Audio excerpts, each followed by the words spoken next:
Penny, how long did the hangover from yesterday's loss last, and where did it take to get over it? For me personally, it lasted until I got back to the hotel room. Then I know I had to shake it off and get ready for Nebraska. It was one of those things with the team probably until this morning. And I definitely addressed the elephant in the room right before we went over the Nebraska tape as far as like, hey, let's get over this. These are the mistakes that we made. This is where we can capitalize, and let's go to war and win the next game. And the guys responded really well. So you said that you made it a point to sort of get their attention and help them snap out of it, whatever funk they may have still been in. Yeah, if there was any residue left right before we went over the Nebraska tape, I made sure I talked about it, maybe 10 minutes, and then we were on to Nebraska. We never mentioned anything else about the Seton Hall game again. Was that in the locker room or like? That was at our hotel room when we watched film before we went to shoot around. Just talking about what happened out there, Kendrick kind of went into closer mode the way he's known to do, but it wasn't just him tonight. DeAndre bounced back, and Alex had 13. Yep. And stuff. So, Keontae, Alex, DeAndre, and Jaden had 9. That's balanced scoring. Even though we know who our closers are, the committee has to show up as well. When we're knocking down shots, then we're going to be pretty tough to beat because now the floor opens up for DeAndre and Kendrick. How tough has it been for Alo not only to bounce back from his ankle stuff, but mentally? I'm sure he sees the tweets and sees people talking about his, kind of offensive up and down. Yeah, it's difficult because he's back in his 5th year, and I don't know if he's ever been appreciated the way that he should be.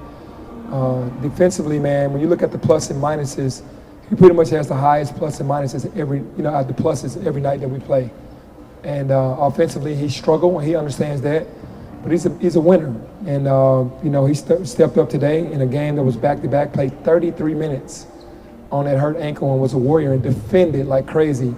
That's the side of him everybody needs to understand. So it is kind of hard on him because of how our fans want to see offense, because Kendrick is more of the offensive guy. But, Alo is kind of the glue.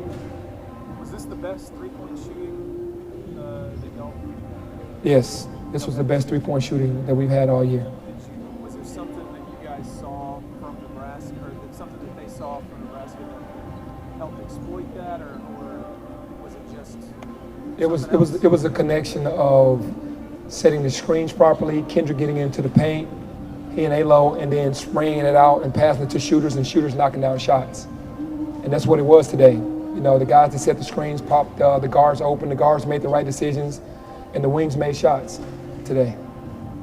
Or, Malcolm played again. He had those 2 blocks early before he had to come out.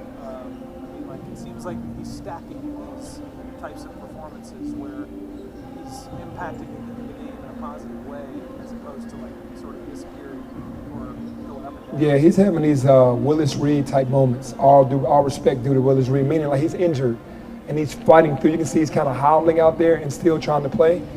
And I'd love to get him the ball more like we did last night, but they did do a good job. And every time we tried to throw the ball over the top, they tried to bring a guy from the back and knock it down. So, I'm thankful that Malcolm is out there on the floor, because he could easily be on the sideline not playing at all. How much pain was Kendrick in last night and leading up to today's tip-off? He looked like he was kind of fighting through stuff out there. He's always going to fight through stuff, man. He and Alo got the biggest heart, for their size, and Kendrick you're going to have to yank him off the floor, man. It doesn't matter what's going on. Unless he can't walk, he's going to be on the floor. What was the sense of urgency for this game after, or was there much of any?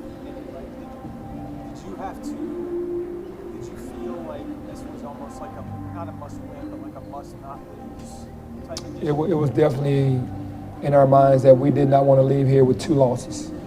And to not leave with 2 losses, you had to get that one first. And we have one more, but, we knew that we had to get this one. This is the biggest one. The biggest one is the first. You lose that one, you put yourself behind the 8 ball. So it was some pressure on this game because we did not want to knock ourselves down any lower. What about Chandler? I noticed he was wearing that wrap around his back. Is he feeling all right? Yeah, he probably had a spill out there. I think he fell on the floor, hurt his back, and we just we'll just keep battling through everything. You know, most of these guys are from knick-knack injuries to major injuries and still out there on the floor trying to give it their all. When you've got a guy like DeAndre Williams, who's obviously in his 5th year, been around the block, what do you tell him when it comes to playing smarter and staying on the court? Because obviously he did that today. Yeah, I think he gets so amped up before the games that he has to tell himself literally every possession that the team is going to try to get him into foul trouble and that he has to be smarter. And that's all we've told him. Even though he still got into foul trouble a little bit tonight, he went back out and played smarter. But he has to know that teams are going to go at him and try to get him in foul trouble. Coach, I have a question. So after a last-second heartbreaking loss last night, what did this win today teach you about your team and their resilience? Yeah, after that heartbreak last night, to come back and fight against a good Nebraska team, it just shows me that we have that heart and that we're connected. It's a totally different team than I've ever coached because these guys, usually we would lay down. You know, our team's like, not in a negative way, I mean by lay down, but when the game gets tough, it starts to be more bickering. It starts to be a little bit harder for us. In these games, the guys are, you know, bonding together and being stronger mentally and physically out there on the court, and it's just a beautiful thing to watch, the chemistry that this team has. How many times a year would you say you've done what you described earlier, kind of set it up where you try to snap everybody back into focus after a tough loss, the way you did this morning? How many did you do that? I did that after the St. Louis game. Oh. I did it after the St. Louis game for sure. And I had to do it for sure last night and today. But that's my job. I'm supposed to make sure everybody's good. When I was a point guard in the NBA and playing point guard on all my teams, I had to make sure everybody was good. So my job is to make sure everyone is locked in because that's not the season. That wasn't the last game of the season. You have to learn from your mistakes and then capitalize.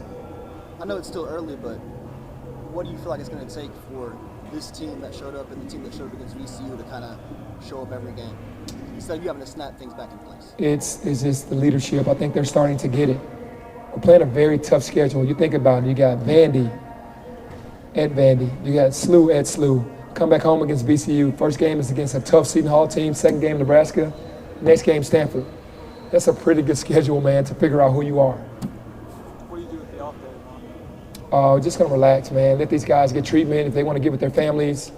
You know, basically just relax, man. No, not until, you know, the next day are we going to really do much. Tomorrow, just free. You know, maybe we'll come together, eat breakfast, eat lunch, and just relax. They need to relax. No group trip to Disney? Definitely no group trip to Disney. These guys' legs are tired. But no basketball? No, nothing going to the gym. If we do anything, we might watch some film on Stanford, but that's it, nothing strenuous.